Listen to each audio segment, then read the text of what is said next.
com esse desenho aqui, ó. Esse desenho que é? Ou gerador ou receptor. Olha a diferença.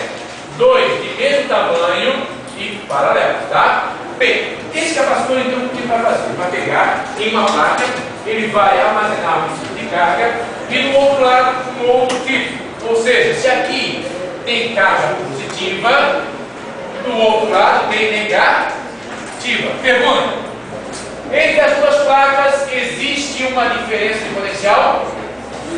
Sim, beleza. Então daqui até aqui, ó, tem o nosso VAB.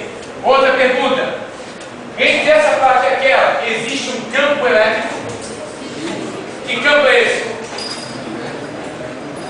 Chamado de campo. Olha, eu vou desenhar, vocês já vão saber. É esse campo aqui, ó. Como é que é o nome desse tipo de campo elétrico? Como? Alguém já falou aí? Já? Alguém já comentou aí? Campo elétrico?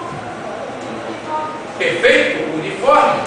Né? As linhas de força são igualmente passadas. Então aqui, ó, tem um campo elétrico uniforme.